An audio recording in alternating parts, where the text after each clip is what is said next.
In this video, we're covering two sections that control how the entire agreement functions behind the scenes, Section 31 and Section 32. Section 31 explains three powerful contract principles. 1. Time is of the essence. All deadlines are strict and enforceable. 2. Entire contract rule. Only what is written and signed is legally binding. 3. Changes clause. Any modification must be in writing and signed by both buyer and seller.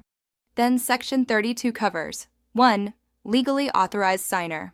2. Ensures anyone signing for a trust, corporation, LLC, estate, or another person is properly authorized.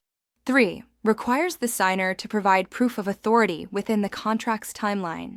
4. Protects buyer, seller, brokers, escrow, and title by allowing them to rely on that documentation. 5. Prevents unauthorized individuals from binding a party without legal authority. By the end of this video, you'll understand why these sections are essential for contract enforcement, how they protect both buyer and seller, and what agents need to watch for to keep the transaction compliant and enforceable. Let's get started with Sections 31 and 32 of the Residential Purchase Agreement. 1. Time of essence. What it means in plain English. All deadlines in the RPA matter. Time is of the essence means the dates and time periods in the contract are material terms, not suggestions. Step-by-step explanation 1. Every day counts. Inspection periods, contingency dates, deposit due dates, close of escrow, all of them are binding. 2. Missing a deadline equals possible breach. If a party doesn't perform by the agreed date, the other side may have rights such as sending a notice to perform, 14E, canceling the agreement, 14C/14D, or seeking other contract remedies. 3. Why this matters for agents. You need a date tracker, 3L, 3N, close of escrow, and should warn clients early if you're running out of time. We'll get to it later, is not how this contract is written. In this contract, dates are not suggestions. When we say 17 days, we mean 17 days. 3. Entire contract, integration clause. What it means, this paragraph says, this written agreement is the entire contract between buyer and seller. 1. Supersedes prior promises. Any prior discussions, emails, texts, verbal promises, or flyers are not part of the contract unless they're actually written into the RPA or a signed counteroffer/addendum. 2. MLS remarks and flyers don't control. MLS comments, advertisements, brochures, or social media posts are not binding by themselves. 3. Why this matters.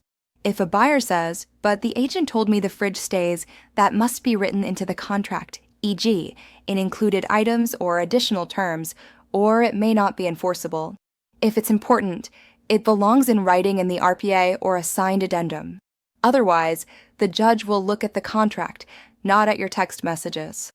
4. Changes. What it means. No oral changes. Any change to the agreement must be 1. In writing, and 2. Signed by buyer and seller or their authorized signers. Let me explain step by step. 1. Verbal side deals don't count.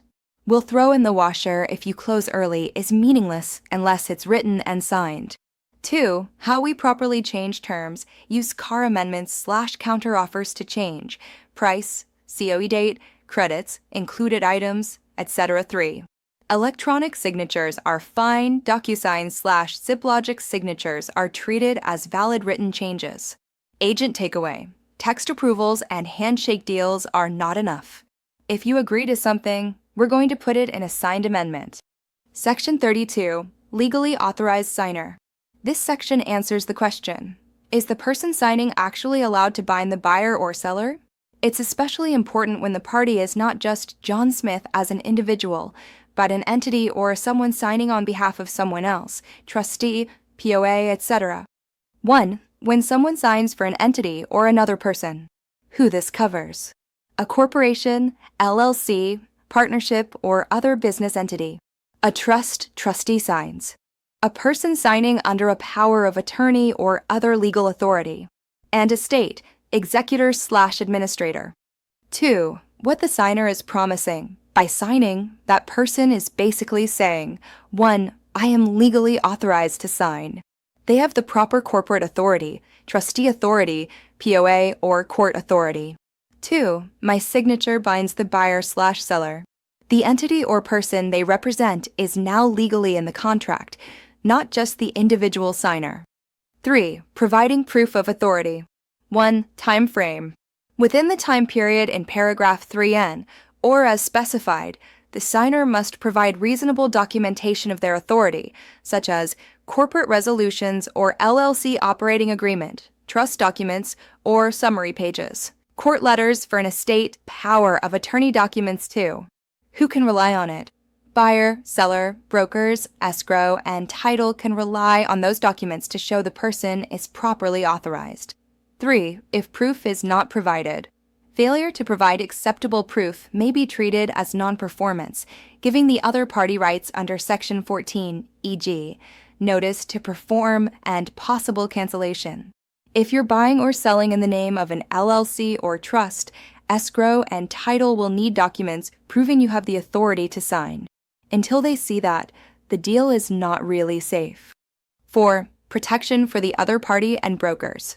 If someone misrepresents their authority and signs without proper power, the signer can be held responsible for any damages or problems caused. The other party and the brokers are generally allowed to rely on the documents they were given. This discourages people from casually signing on behalf of someone else without doing it correctly.